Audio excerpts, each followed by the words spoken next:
तो कैसे हैं आप लोग। आई होप आप सब अच्छे होंगे और मैं आकाश आप सभी का स्वागत करता हूं आपके अपने YouTube channel AKS star classes में। तो बच्चों आपने थंबनेल में देख ही चुका होगा हम लोग क्या करने वाले हैं। आज हमारा भौतिकी के पहले इकाई का सभी महत्वपूर्ण MCQ होने वाले हैं।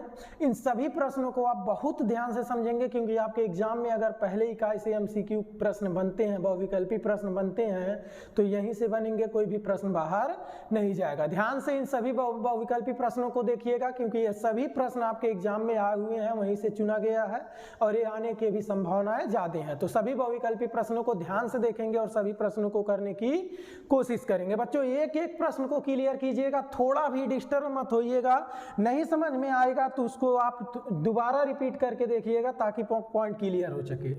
पहला इकाई बच्चों देख रहे हैं हमारा क्या होने वाला है, स्थिर वैद्युत की ऑल इंपॉर्टेंट MCQ इसमें लिए गए हैं, यानी सभी महत्वपूर्ण बहुविकल्पी प्रश्न इसमें आपके कराए जाएंगे। ध्यान से समझेंगे सभी प्रश्नों को, डिस्टर्ब मत होइएगा। तो बच्चों ये रहा आपका पहला इकाई 12th एग्जाम का आपका भौतिकी का इकाई 1 स्थिर वैद्युतिकी, और इस स्थिर वैद्युतिकी के सभी हम लोग बहुविकल्पी प्रश्न करने वाले हैं। ध्यान दीजिएगा बच्चों, पहला प्रश्न क्या कह रहा है, हवा में एप्सिलॉन आर। एप्सिलॉन आर क्या होता है सर जी? तो इसको कहते हैं बच्चों निरपेक्ष वैद्युतशीलता, या इसको आप सापेक्ष वैद्युतशीलता भी कह सकते हैं। वैद्युतशीलता यह बच्चों कह रहा है हवा में इसका मान होता है, हवा कहे या बच्चों हवा या वायु, इन दोनों के लिए जो आपका एप्सिलॉन आर का मान होता है, या निर्वात भी कह सकता है, यह वैल्यू बच्चों आपका 1 होता है। प्रश्नों को आप पॉज करिएगा, पहले खुद से सोचिएगा मस्तिष्क में कि सर इसका आंसर यही होगा, उसके बाद सही आंसर को समझने का कोशिश करिएगा। एक एक प्रश्न क्लियर करिएगा बच्चों, क्योंकि आपके एग्जाम में 100% प्रश्न यहीं से बनेंगे अगर पहले इकाई से बहुविकल्पी पूछता है तो। दूसरा प्रश्न बच्चों देखिएगा क्या रहा, क्या वैद्युत क्षेत्र में एक आवेशित कण पर, ध्यान से समझेंगे, वैद्युत क्षेत्र में एक आवेशित कण पर लगने वाला जो बल होता है उसका मान कितना होता है। बच्चों अगर हमारे पास एक वैद्युत क्षेत्र है E और एक आवेशित कण है Q, तो इस वैद्युत क्षेत्र के कारण बच्चों इस पर जो बल लगता है F बराबर QE होता है। इस पॉइंट को आप लोग याद रखेंगे, ध्यान देंगे। अगर बच्चों चार्ज हमारा धनात्मक है तो बल की दिशा वैद्युत क्षेत्र की दिशा में होगी, यानी चार्ज धनात्मक होने पर बल की दिशा वैद्युत क्षेत्र की दिशा में।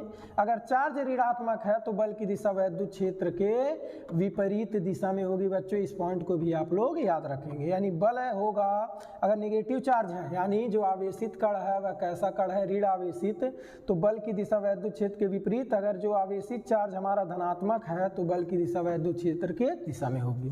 तो यहाँ पे बच्चों कह रहा क्या, वैद्युत क्षेत्र में एक आवेशित कण पर लगने वाला बल का मान होगा कितना, QE। क्लियर है, आगे बढ़ते हैं। अगला प्रश्न ध्यान देंगे बच्चों, कह रहा है वैद्युत फ्लक्स का SI मात्रक। मोस्ट इंपॉर्टेंट प्रश्न बच्चों, एक एक प्रश्न क्लियर से समझने की कोशिश करिएगा, कोई भी प्रश्न आप छोड़िएगा मत, क्योंकि आपके एग्जाम में प्रश्न अगर पहले इकाई से बनेंगे तो यही सब प्रश्न बन सकते हैं, या तो न्यूमेरिकल। सभी प्रश्नों को यहाँ कवर किया गया है, ध्यान से सभी प्रश्नों को आप देखिएगा, नोटिस करिएगा। दूसरा प्रश्न कह रहा है वैद्युत फ्लक्स का SI मात्रक क्या है। बच्चों वैद्युत फ्लक्स होता क्या है, इसको दर्शाते किससे है सर जी, फाई से। सूत्र इसका क्या होता है sir ji, vector E dot A, vector E dot A, यह हमारा वैद्युत फ्लक्स होता है। यहाँ पे E क्या है सर जी, वैद्युत क्षेत्र है, इसका मात्रक बच्चों होता है न्यूटन प्रति कूलम, या तो होता है वोल्ट प्रति मीटर।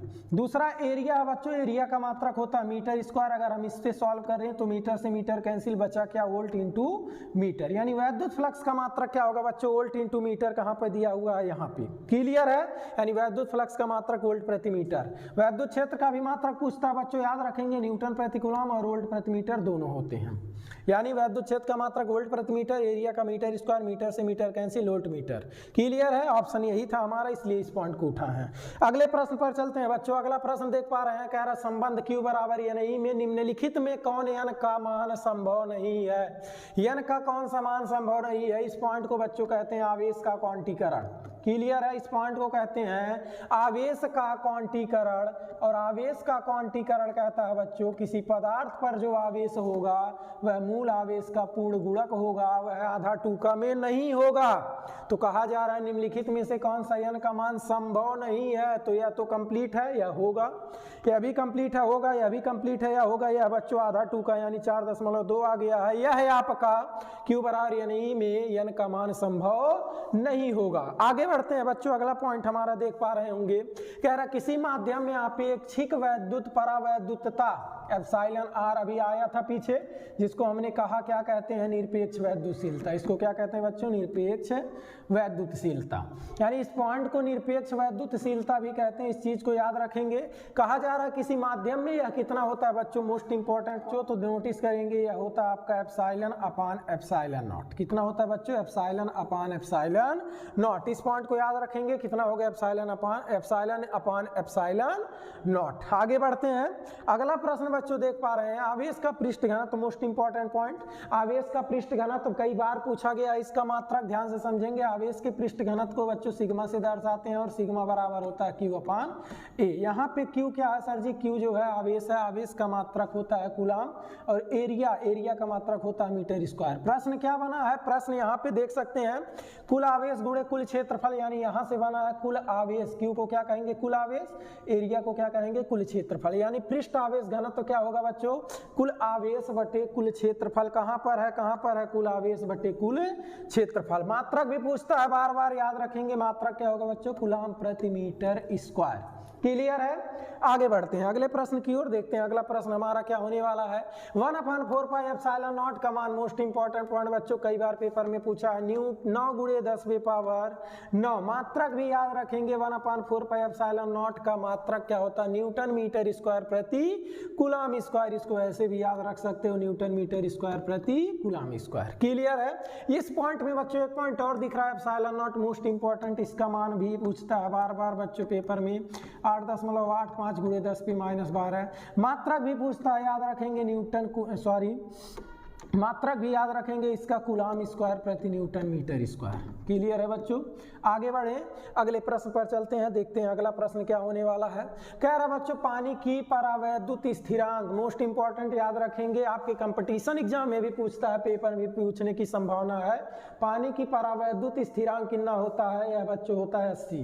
पानी की परावैद्युत स्थिरांक कितना होता है, 80 होता है। अगले प्रश्न पर चलते हैं, अगला प्रश्न देखते क्या है। एप्सिलॉन नॉट का मात्रक अभी जस्ट बच्चों यहाँ पीछे बताया गया, देख सकते हैं क्या बताया गया, कूलम स्क्वायर प्रति न्यूटन मीटर स्क्वायर, या किसका मात्रक है, एप्सिलॉन नॉट का। आगे प्रश्न भी आ चुका है, यह कह रहा बच्चों एप्सिलॉन नॉट का मात्रक है क्या, लेकिन यहाँ पे ऑप्शन खेल गया, यहाँ पे ऑप्शन दिया ही नहीं है, कूलम स्क्वायर प्रति न्यूटन मीटर स्क्वायर। सर जी क्या करें, शांत रहो, ध्यान दो, क्या हो सकता है मात्रक इसका, एप्सिलॉन नॉट का।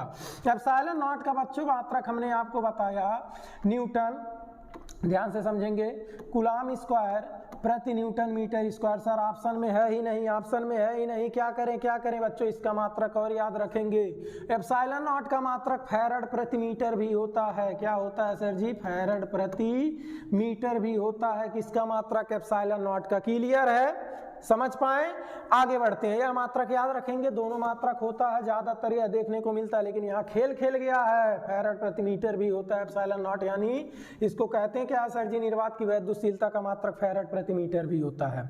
आगे बढ़ते हैं अगले प्रश्न की ओर। अगला प्रश्न क्या होने वाला, आवेश की विमा, बच्चों ध्यान से समझेंगे। आवेश सर जी, आवेश हम तो पढ़े हैं, Q बराबर I/T।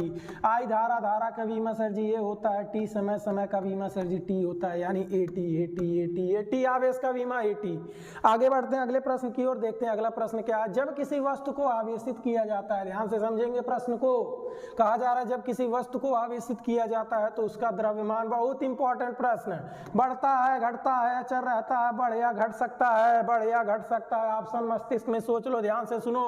किसी पदार्थ को हम आवेशित कैसे कर सकते हैं, किसी पदार्थ को आवेशित करने के लिए सर जी यहाँ से या तो इलेक्ट्रॉन को निकाल दें, सर जी यहाँ या तो इलेक्ट्रॉन को ला दें। अगर इलेक्ट्रॉन को निकालेंगे सर जी द्रव्यमान अपना लेकर जाएगा, यानी द्रव्यमान घटेगा। इलेक्ट्रॉन को लाएंगे सर जी, इसका अपना द्रव्यमान लेकर आएगा, इसका द्रव्यमान बढ़ेगा। यानी पदार्थ को आवेशित करने पर इलेक्ट्रॉन निकालेंगे, द्रव्यमान घटेगा। पदार्थ को आवेशित करने पर इलेक्ट्रॉन लाएंगे, द्रव्यमान बढ़ेगा, यानी घट भी सकता है, बढ़ भी सकता है। किसी पदार्थ को आवेशित करने पर उस पदार्थ का द्रव्यमान, तो कहा जा रहा है बच्चों बढ़ या घट सकता है, दोनों संभव है। अगले प्रश्न की ओर चलते हैं, अगला प्रश्न देख सकते हैं। कहा जा रहा है किसी दूरी पर अवस्थित दो आवेशित कण के बीच वैद्युत बल, या फिर यदि उनके बीच की दूरी आधी कर दी जाए तो वैद्युत बल का मान होगा। ध्यान से समझेंगे, मोस्ट इंपॉर्टेंट क्वेश्चन, बहुत नोटिस करेंगे बच्चों, याद रखेंगे। अगर दूरी आधा करते हैं तो फोर्स बच्चों 4 गुना बढ़ता है। दूरी 1/3 करते हैं बच्चों, फोर्स 9 गुना बढ़ता है। दूरी 1/4 करते हैं बच्चों, फोर्स 16 गुना बढ़ता है। याद रखेंगे ध्यान से कॉन्सेप्ट को। दूरी 2 गुना करेंगे, फोर्स 1/4 भाग हो जाएगा। दूरी 3 गुना करेंगे, फोर्स 1/9 भाग हो जाएगा। दूरी 4 गुना करेंगे, फोर्स 1/16 गुना हो जाए 1/16 भाग हो जाएगा। यानी दूरी घटाने पे फोर्स बढ़ता है, दूरी बढ़ाने पे फोर्स घटता है बच्चों। यहाँ पे क्या कहा है, कह रहा किसी दूरी पर आवेशित 2 आवेशित कण के बीच वैद्युत बल F है। यानी 2 आवेश हैं, उनके बीच बल कितना है बच्चों, F है। कहा जा रहा है उनके बीच दूरी आधी कर दी जाए, दूरी घटाए हैं, फोर्स 4 गुना हो जाएगा। फोर्स कितना हो जाएगा, 4F हो जाएगा बच्चों। क्लियर है।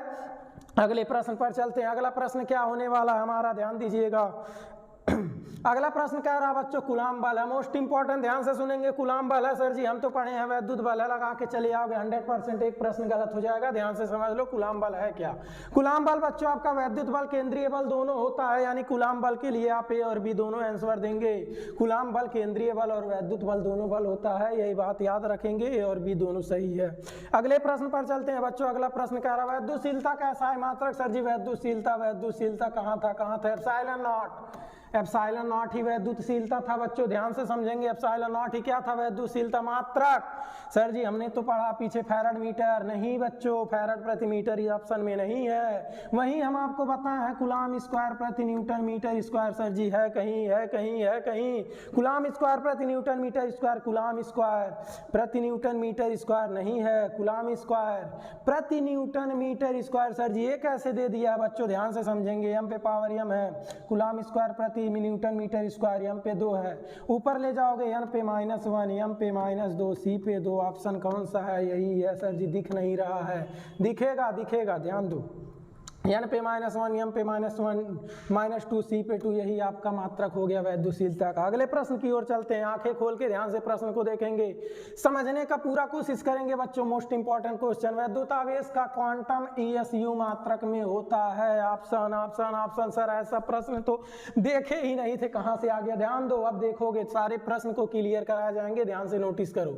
वैद्युतावेश का क्वांटम ESU मात्रक बच्चों, हम तो इतना सर जानते हैं, जो हमारा वैल्यू होता है सर जी वह होता है 3 × 10 पे पावर 9 ESU। हमको इतना पता है सर जी। ESU का मान पूछा है, गुणे में बटे में भेजो, 1/3 × 10 पे पावर 9, 1/3 × 10 पे पावर 9, 1 ESU बराबर। सॉल्व करो बच्चों, सॉल्व करने पे यह जो वैल्यू आपका आएगा 4.78 × 10 पे -10।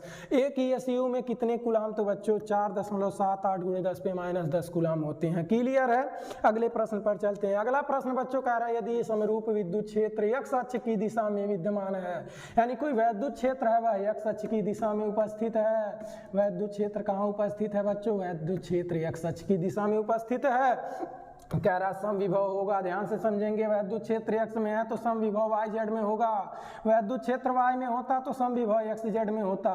वैद्युत क्षेत्र Z में होता बच्चों तो वैद्युत विभव XY में होता। क्लियर है। यहाँ क्या कहा है सर जी? समविभव वैद्युत क्षेत्र x में है, यानी समविभव कहाँ होगा? YZ में होगा। समविभव कहाँ होगा? YZ तल में होगा। ऑप्शन यहाँ पर है, YZ तल दिशा में होगा। क्लियर है। अगले प्रश्न पर चल रहे हैं बच्चों। अगला प्रश्न कह रहा है एक एकांकी चालक के लिए निम्न में से कौन सा अनुपात अचर होता है? एकांकी चालक के लिए आगे पढ़ेंगे।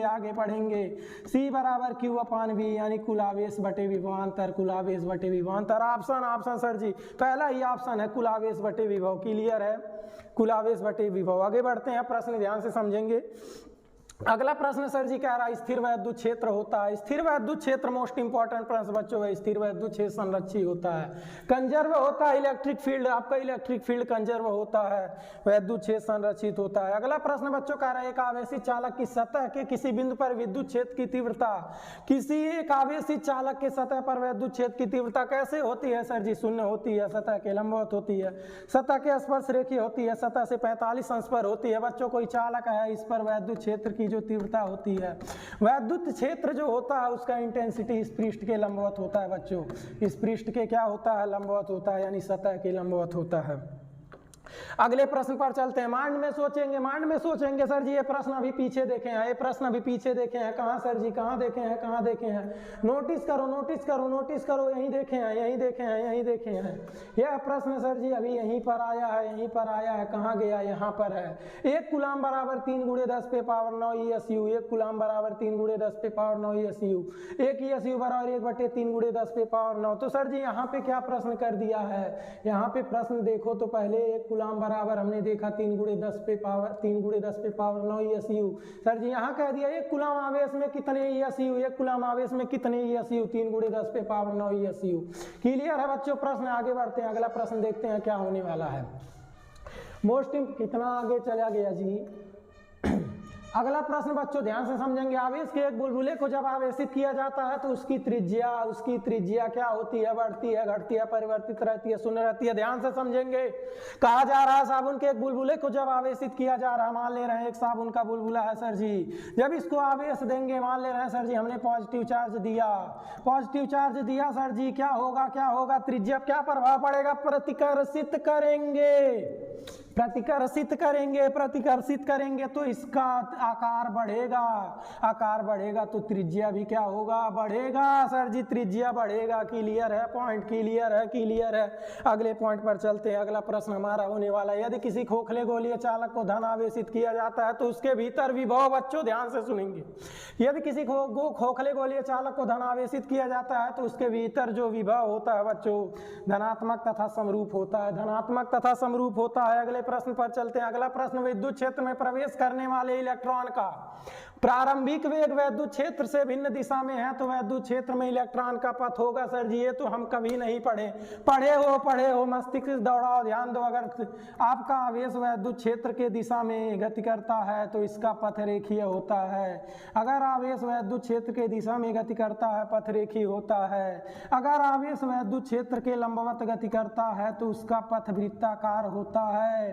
अगर किसी कोण पर गति करता है तो उसका आकार बच्चों कुंडलनी नुमा होता है। ऑप्शन में सर नहीं है इस कंडीशन को, तब आप परवलय का आकार मान सकते हो।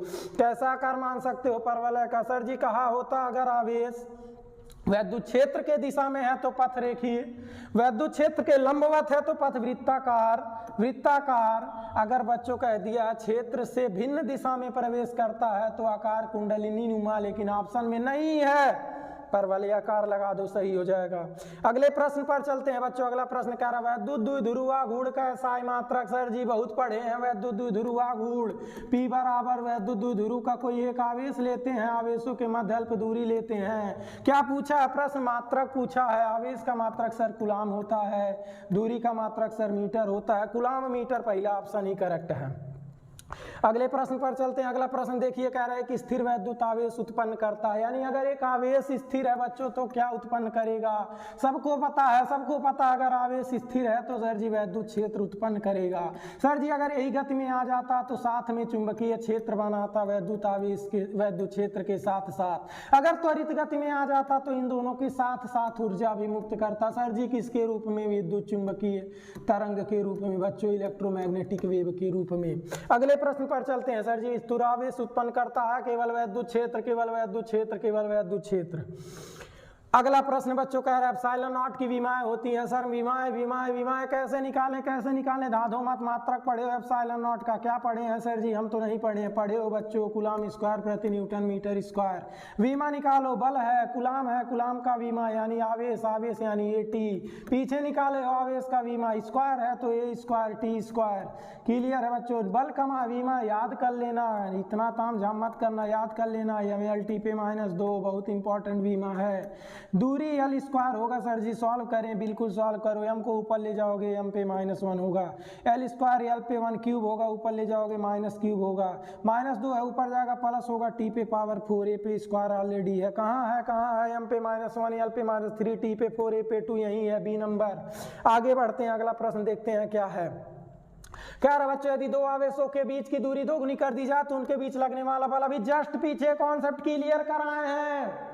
माइंड दौड़ाओ, पीछे होके उस कॉन्सेप्ट को देखो। अगर दूरी 2 गुना किया तो फोर्स सर जी 1/4 हो जाता है, दूरी 3 गुना किया सर जी फोर्स 1/9 हो जाता है, दूरी 4 गुना किया सर जी फोर्स 1/16 हो जाता है, दूरी कितना किया है 2 गुना यानी 1/4 होगा, 1/4 होगा, 1/4 होगा।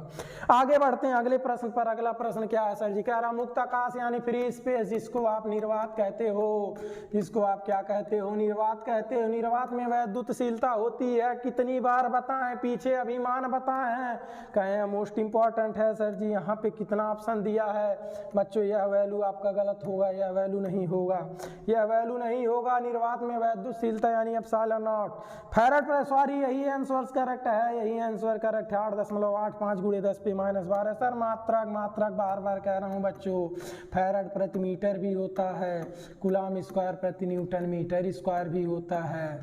किसका मात्रक सर जी, एप्सिलॉन नॉट का, निर्वात की वैद्युतशीलता का।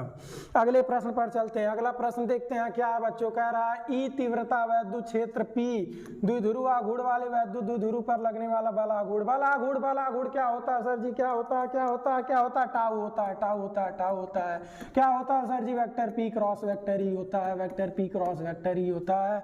ऑप्शन में P क्रॉस V यहाँ लिखा है, P क्रॉस V वेक्टर लिखा है, यानी यही करेक्ट होगा। अगले प्रश्न पर चलते हैं।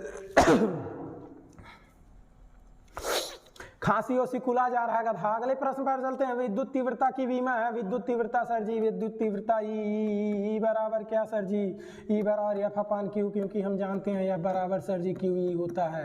इसका विमा बल का विमा mLT पे -2 Q यानी AT, IT होता है, I का विमा A, T का विमा T, यम L T पे 1 है, ऊपर जाएगा T पे -3, A पे 1 है, ऊपर जाएगा A पे -1, विमा mLT पे -3, A पे -1, यहीं पर है, यहीं पर है, यहीं पर है। A को I लिख दिया है बच्चों, A को क्या लिख दिया है, I लिख दिया है, यानी I पे -1। क्लियर है। अगले प्रश्न पर चलते हैं हम। अगला प्रश्न भी वही है, अगले प्रश्न को नोटिस करते हैं। एक वैद्युत द्विध्रुव पर पृष्ठ से घिरा हुआ है, एक वैद्युत द्विध्रुव पृष्ठ से घिरा हुआ, मोस्ट इंपॉर्टेंट, ध्यान से समझ लो। एक वैद्युत द्विध्रुव एक पृष्ठ से घिरा हुआ है, पृष्ठ पर कुल वैद्युत फ्लक्स कितना होगा, कितना वैद्युत फ्लक्स होगा, नोटिस करेंगे बच्चों। एक वैद्युत द्विध्रुव पृष्ठ से घिरा हुआ हमको पता है सर जी, +Q प्लस के कारण इलेक्ट्रिक लाइन्स बाहर होंगी, जितना बाहर होंगी, माइनस के कारण उतना अंदर होंगी, माइनस के कारण उतना अंदर होंगी, बाहर अंदर हो जाएंगे, निरस्त यानी वैद्युत फ्लक्स हो जाएगा शून्य, वैद्युत फ्लक्स हो जाएगा शून्य। क्लियर है बच्चों।